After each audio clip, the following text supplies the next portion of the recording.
you had sent me an invite almost 2 months ago, and this was one thing which I accepted almost immediately, because this was a subject which was just not, in which we did not have too much of knowledge, and we knew that it was an important part of Indian industry to be ignored.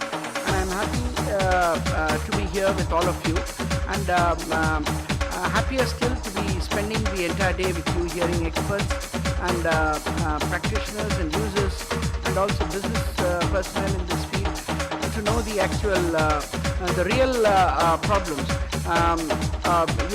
I'm quite sure that we have identified the theoretical constructs for it, but literature and spread over the last 2 years does not give me an insight into what are the 1, 2, 3, 4, 5 things to be done, and what should be their prioritization. So I'm here basically to hear from you and listen to your prioritization and see, and also discuss with you as to how to take things forward. That will be my agenda, and that's the interest with which I have come here. I know that this is a very important niche sector, important in its own right.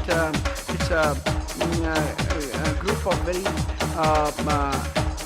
intimately connected group with specific intervention capabilities, and I look forward to hearing from each one of you your specific offerings for this sector and how we take it forward as well. I would also be, in the passing, be able to tell you in this inaugural speech some aspects which we are trying to do in the logistics sector. Now, first things first. Now, this is the first, we are about a year old in the logistics division. It was started in November 2017, and Binay Kumar was the first special secretary. But it continued to be, the logistics head continued to be the commerce secretary. It's the first time since I have been appointed that the logistics has been carved out for a special effort.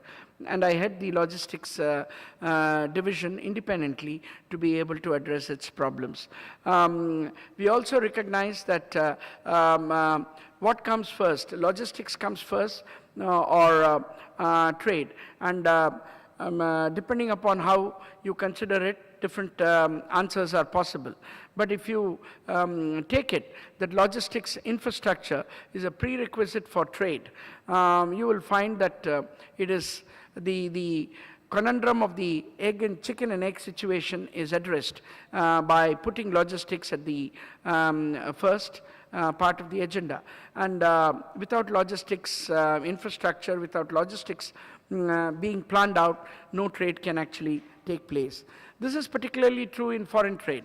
We are all talking about cheaper routes, how to go to Europe through the land route. We have not been able to find one, although a lot of it exists. So these are issues which we need to work with the trade.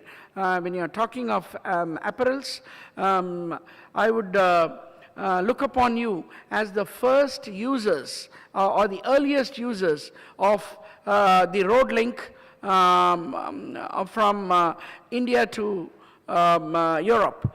All of you are aware that India is also a member of the TIR, which is the Convention and Protocol for Road Transport. Today, it's possible for Indian trucks to go to Europe. How many of you are aware of it? It's possible. You don't need to have a shipload of cargo to go to Europe. You can have a truckload of cargo going to Europe. And it is facilitated today. India is part of the TIR, which was signed about 3 to 4 months ago, in the month of January. And it's possible for us to do it. It's possible for us to take a land route straight up to Europe.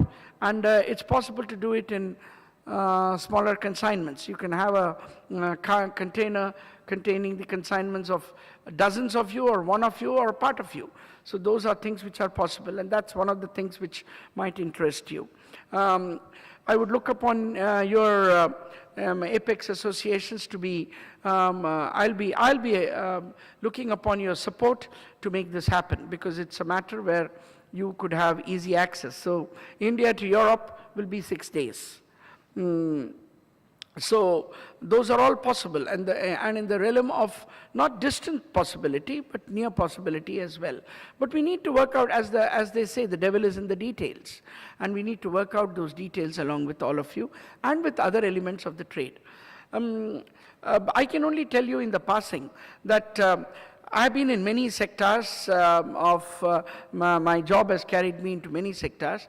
But there is something very peculiar about logistics, and fantastic, I would say.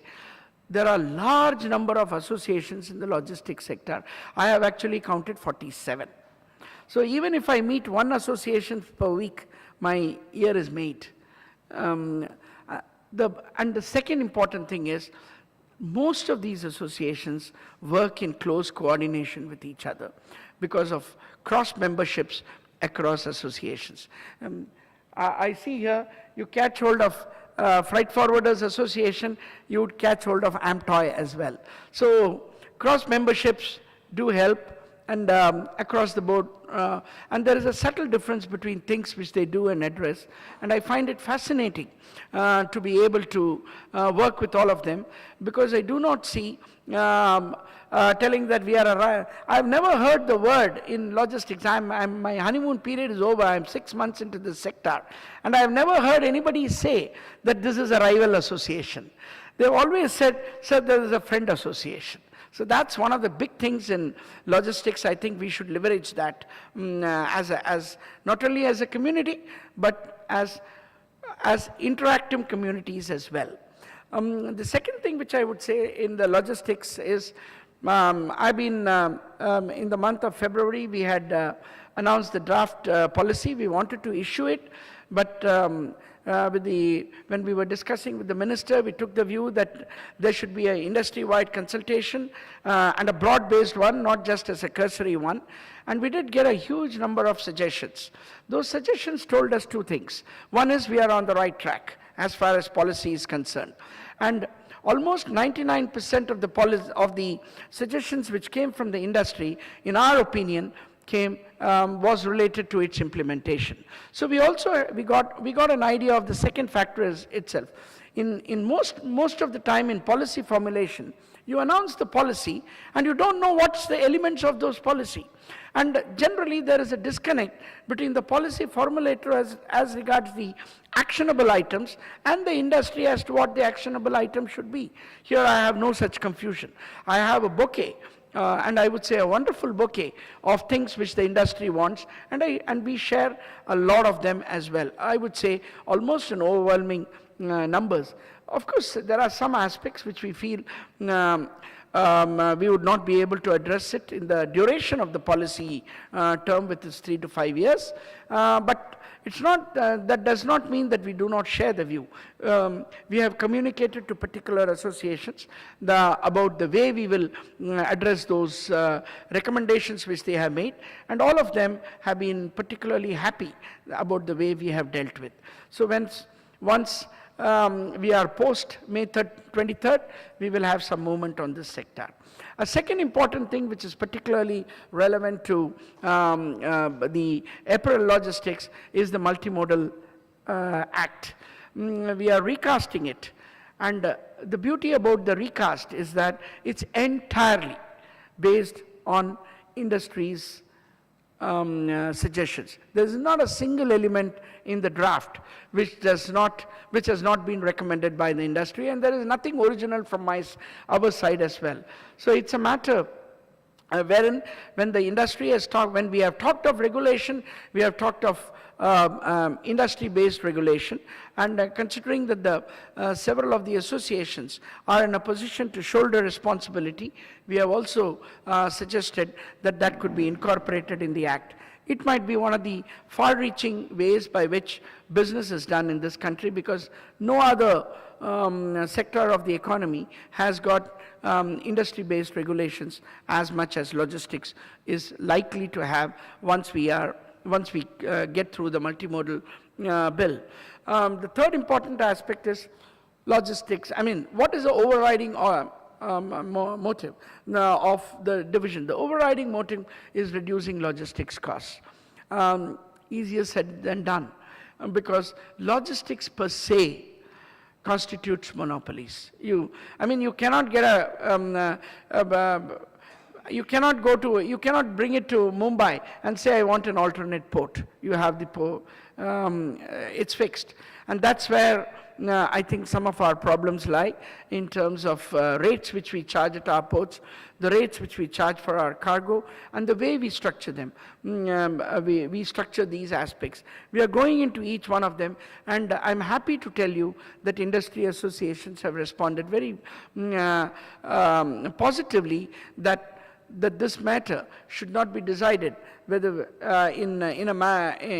should not be decided in a very ad hoc or what I would call emotional manner, but it should be addressed based on data.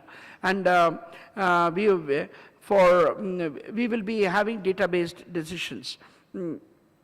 There are certain aspects which we are working, such as that in the DFC-related matters and how it's going to impact. But I'm not going to dwell about that here, because it's not a matter which is going to address issues which is going to address this sector. There are aspects of land ports which may be of great use to you. There are matters relating to inland waterways movement which can provide you easier access to the Northeast. And from the Northeast, which is emerging as the fashion capital in apparel, you could access international markets. So that inland transport and even air cargo transport facilitates that. I know that I'm being sweeping in this statement. I will always put a disclaimer that the devil is in the details, but these are all areas or opportunities which we can work with. Giving a podium to a bureaucrat is one of the, and that too at first, could be one of the worst things you can ever do, which any organizer can do, because once we see the mic, we are not too far away from the politicians. And I defer to that, and I would conclude by saying that these are still early days in formulating a comprehensive package or movement forward for apparel logistics. We have had a lot of concepts, but not very clear roadmap. And it's time we start addressing specifics, because I do believe that logistics is all about specifics, trying to make the money run longer, or trying to make the money reach places where it does not reach. After all, what does logistics as a function do? Logistics does not create anything, it only increases access. And access is particularly important, a key issue as far as apparel logistics are concerned. So we are at the preliminary, apparels are important because you address the core requirement of logistics, which is to provide access. And I would do all what I can, my team will do all what I can. I'll work with all of you, with your associations, and ensure that we are better off next year at the same time than what we are here today. Thanks a lot for giving me a very patient hearing.